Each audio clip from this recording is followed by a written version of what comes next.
Well, it was an age of pushback in the 80s.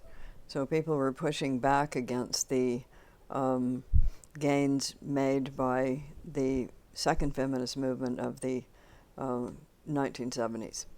And we had just had a Republican government elected, but I was clipping things out of newspapers and magazines that said more or less what they would like to do if they got power. So that was when the political religious right started getting together and feeling that things had gone too far. And what they would really like was a religiously dominated theocratic state. I'm looking to the past, but I'm also looking at the back pages of the newspapers, so the small pieces. I read science magazines quite a bit. It's the things they're working on in that area but haven't quite done yet.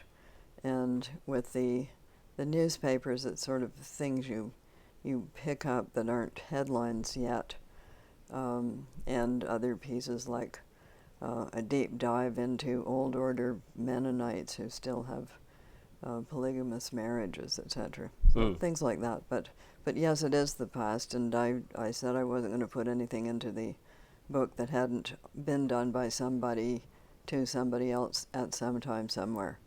So yes, but that just goes to show that people can and have done those things, and there's no rule that says that they won't do them again. What if it happened there instead of over there and back then? What if it happened now here?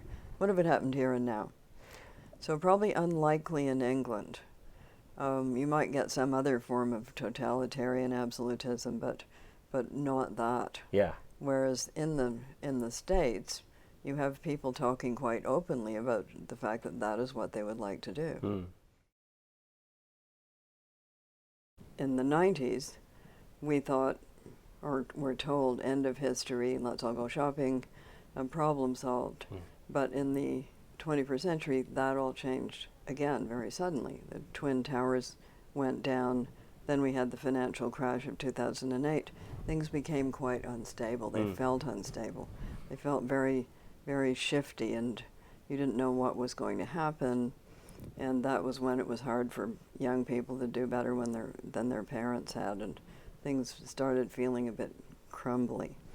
When that happens, politics develops a conservative side, because Mr. Fix-It comes along and says, we're going to fix this. It's usually a Mr. Fix-It, sometimes a Ms. Fix-It.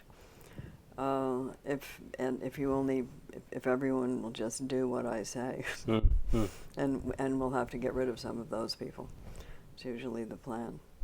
So it started going in that direction, and up came the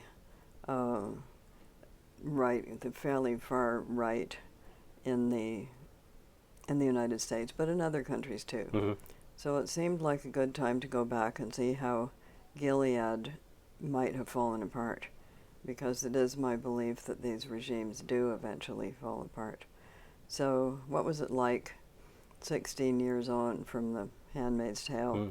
What was happening? It was a new generation.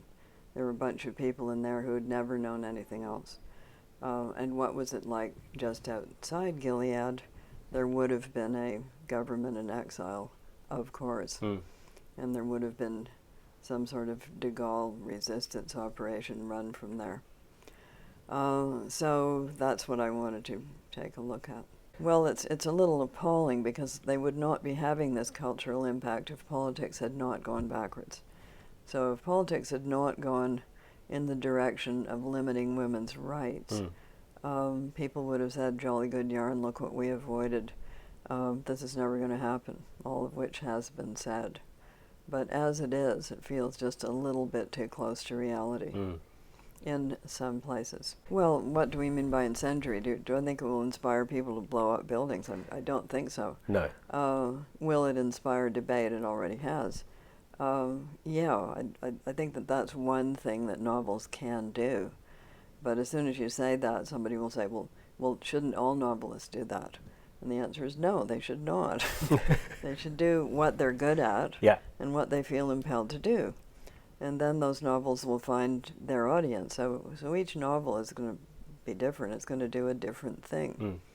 Mm. And there is no one novel that can do everything. That does not exist. When you're writing these characters, do you ever read them out loud to yourself to make sure that I you're always getting read them out loud to myself.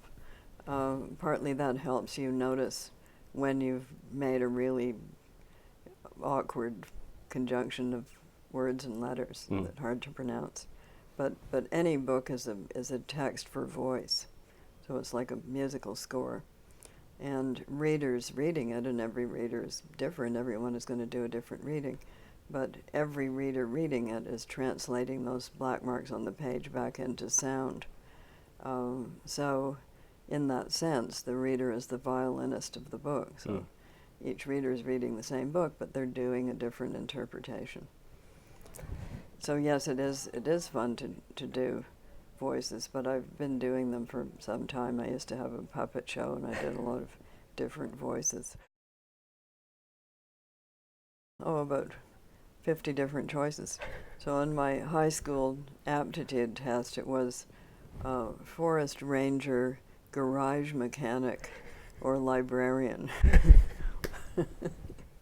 So at least well, one was quite a choice. Yeah, one was connected to books, but the other two very much not. They're not, no. I like the idea of taking my car around to Margaret Atwood's garage. I don't think I'd be able to do that anymore because it's digital now. Okay. But in the days when you could disassemble things mechanically and put them back together, then I would have been up for it. But I'll still come and fix your plumbing for you. I have a leaky tap. I actually need a plumber, so you're more than welcome. Depends what kind of tap it is. Yeah.